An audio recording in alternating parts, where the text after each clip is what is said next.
Hi friends, welcome to Banu's kitchen recipes. இன்றைக்கி நம்ம Ramlan iftar recipe mutton haleem செய்கிறத பார்க்க போகிறோம். நம்ம ஊரில் நோம்பு கஞ்சி செய்கிற மாதிரி ஹைதராபாத்தில் மட்டன் ஹலீம் செய்வாங்க. இது செய்யறதுக்கு ரொம்ப நேரம் ஆகும். நான் இன்னைக்கு இந்த மட்டன் ஹலீம் எப்படி சீக்கிரமாக செய்கிறதுன்னு உங்கள்கிட்ட நான் ஷேர் பண்ணுறேன். தேவையான பொருட்கள்: தோரம்பருப்பு 2 ஸ்பூன், கடலைப்பருப்பு 1 ஸ்பூன், மசூர் தால் 2 ஸ்பூன், உளுந்து 2 ஸ்பூன், கோதுமை ரவை 100 கிராம், மட்டன் 1/2 கிலோ, மைசூர் தால் 2 ஸ்பூன் ஒரு பாத்திரத்தில் ஆட் பண்ணிக்கோங்க. இது கனாமர கலரில் இருக்கும். இது இல்லைன்னா நீங்கள் ஸ்கிப் பண்ணிக்கோங்க. தோரம் பருப்பு 2 ஸ்பூன் ஆட் பண்ணிக்கோங்க.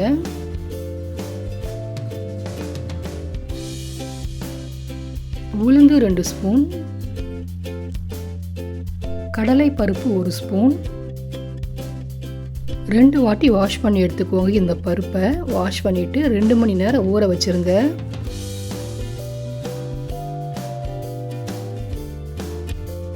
கோதுமை ரவை 100 கிராம், இதுவும் ஒரு பவுல் ஆட் பண்ணி 2 வாட்டி வாஷ் பண்ணி 2 மணி நேரம் ஊற வச்சுருங்க.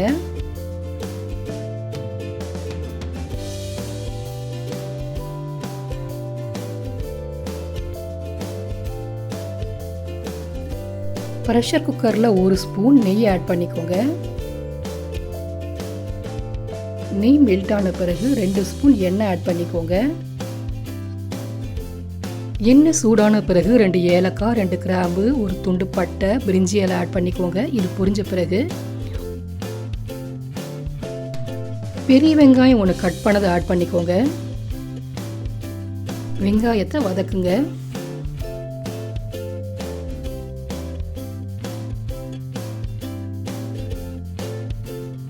வெங்காயம் பாதி அளவு வதங்கின பிறகு 1 ஸ்பூன் இஞ்சி பூண்டு விழுது ஆட் பண்ணிக்கோங்க. இஞ்சி பூண்டு விழுது பச்சை வாசனை போகிற வரைக்கும் நல்லா வதக்குங்க. எலும்பில்லாத மட்டன் 1/2 கிலோ ஆட் பண்ணிக்கோங்க. நான் இன்னைக்கு 300 கிராம் தான் ஆட் பண்ணியிருக்கிறேன். இப்போ இந்த மட்டனை 1 செகண்ட் வதக்குங்க. மிளகாய்த்தூள் 1 ஸ்பூன், மல்லித்தூள் 1/2 ஸ்பூன், மஞ்சத்தூள் 1/2 teaspoon, garam masala 1 teaspoon add பண்ணிக்கோங்க. மட்டனுக்கு மட்டும் தேவையான அளவு உப்பு சேர்த்துக்கோங்க. மசாலாவோட கலந்து விட்டுக்கோங்க.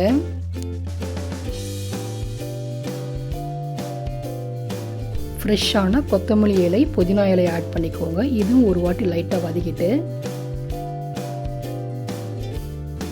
தேவையான அளவு தண்ணி ஆட் பண்ணிக்கோங்க. ப்ரெஷர் குக்கரை மூடி 8 விசில் வைங்க. கறி நல்லா உங்களுக்கு சாஃப்டாக வேகணும். அந்த அளவுக்கு நீங்கள் கறியை வேக வைங்க. 8 விசில் வந்ததுக்கு பிறகு ப்ரெஷரை ரிலீஸ் பண்ணிவிட்டு ப்ரெஷர் குக்கரை திறங்க. மட்டன் நல்லா சாஃப்டாக வெந்துருச்சு. மட்டனை மட்டும் எடுத்து ஒரு பேனில் ஆட் பண்ணிக்கோங்க.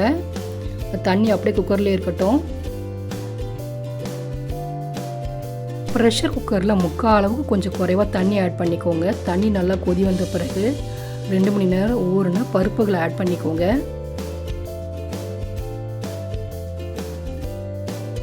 ஊறின கோதுமை ரவையும் ஆட் பண்ணிக்கோங்க. இந்த பருப்புகளுக்கு மட்டும் தேவையான அளவு உப்பு சேர்த்துக்கோங்க. ப்ரெஷர் குக்கரை மூடி 7 விசில் வைங்க. உங்களுக்கு பருப்பு எல்லாம் நல்லா குழைய வேகணும். அந்த அளவுக்கு வேக வைங்க. வேக வைத்த மட்டனை நல்லா மசிச்சிக்கோங்க.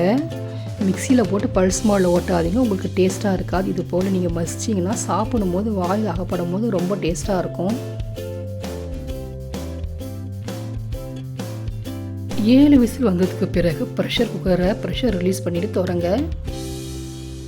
பருப்புகளாக பாருங்கள் நல்லா குழைய வெந்திருச்சு. ஒரு வாட்டி கலந்து விட்டுக்கோங்க.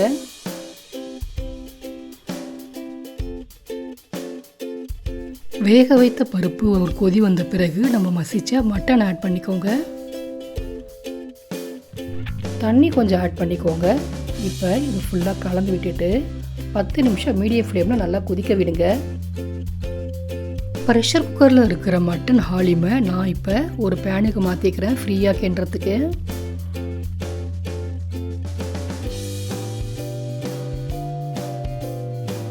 மட்டன் ஹாலிம் 10 நிமிஷம் கொதிச்ச பிறகு ஃப்ரை பண்ண வெங்காயத்தை ஆட் பண்ணிக்கோங்க.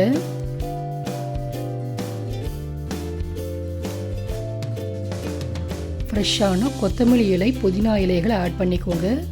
1/2 எலுமிச்சைப்பழம் புழிஞ்சி அதையும் ஆட் பண்ணிக்கோங்க. ஒரு வாட்டி கலந்து விட்டுட்டு ஸ்டவ் ஆஃப் பண்ணிடுங்க. மட்டன் ஹாலிம் ரெடி ஆயிடுச்சு. இது செஞ்சு பாருங்கள். ரொம்ப ஸ்ட்ரென்த் இந்த மட்டன் ஹாலிம். ஏன்னா இதில் எல்லா வகையான பருப்பும் இருக்குது, மட்டனும் இருக்குது. ரொம்ப ஸ்ட்ரென்த்தை கொடுக்கும் இந்த மட்டன் ஹாலிம் சாப்பிட்டிங்கன்னா.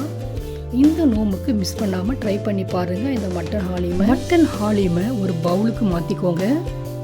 மாற்றிட்டு 1 ஸ்பூன் நெய்யில் 1/2 டீஸ்பூன் மிளகாத்தூள் ஃப்ரை பண்ணி, கார்னிஷுக்கு ஃப்ரை பண்ண மிளகாத்தூள் நெய் இது போல் ஆட் பண்ணிக்கோங்க. ஃப்ரை பண்ண வெங்காயத்தை ஆட் பண்ணிக்கோங்க. ஃப்ரெஷ்ஷான கொத்தமல்லி புதினா இலைகளை ஆட் பண்ணிக்கோங்க. ஃப்ரை பண்ண முந்திரியும் ஆட் பண்ணிக்கோங்க. இதையெல்லாம் சேர்த்து மட்டன் ஹாலிமை சாப்பிடும் போது டேஸ்ட் அவ்வளோ சூப்பராக இருக்கும். கொஞ்சம் சாப்பிட்டாலும் உங்களுக்கு வயிறு நல்லா ஃபில்லிங்காக இருக்கும். இந்த ரமலான் இஃப்தருக்கு மிஸ் பண்ணாமல் ட்ரை பண்ணி பாருங்கள். இந்த ரெசிபி உங்களுக்கு பிடிச்சிருந்தால் லைக் பண்ணுங்கள், ஷேர் பண்ணுங்கள், கமெண்ட் பண்ணுங்கள். எங்கள் சேனலை சப்போர்ட் பண்ணி சப்ஸ்கிரைப் பண்ண மறந்துடாதீங்க. Bye friends.